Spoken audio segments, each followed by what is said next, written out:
আমি একটা কেস দিছি, তুমি 1 নম্বর সাক্ষী থাকবা। কেস দিছেন? আবার কিসের কেস? আমার স্ত্রী হাত ধরে টানাটানি করছে, তারে চর থাপ্পড় দিছে।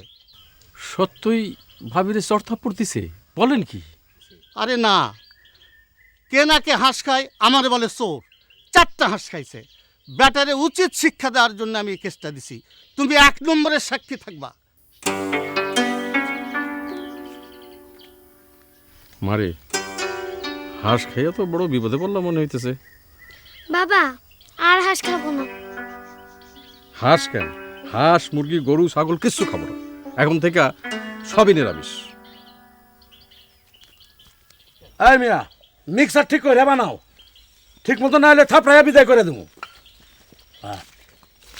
আজ খালি থাক থাক থাক থাক থাক মা থাক।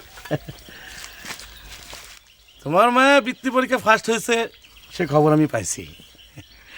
চেয়ারম্যান হিসাবে এটা তো আমার ইজ্জত। দোয়া করবেন। বলো মা, তুমি কি চাও? যা চাইবা তাই পাবা।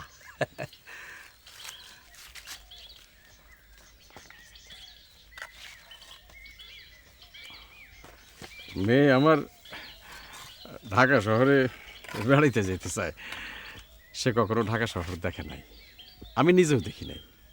ঢাকা শহরে দেখার কিচ্ছু নাই, কিচ্ছু নাই।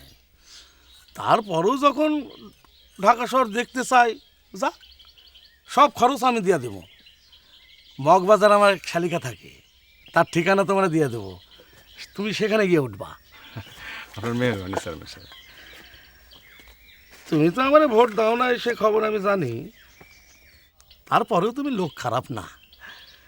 স্ত্রী মারা গেছে, বিয়া শাদি করো নাই, একা একা মেয়েটারে বড় করতেছ। বলো তুমি কি চাও? আজ আমার দিল খোশ। 3টা পাতি হাসছে। 3টা না বাবা, 4টা।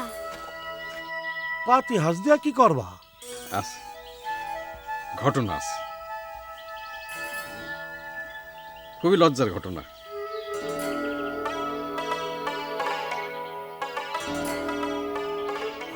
এই, ওর বাড়িতে 4টা পাতি হাঁস পাঠিয়ে দে, যা। এই, মিক্সার ঠিক করছো? খালি খারাই আসো কেন? ইট লাগাও।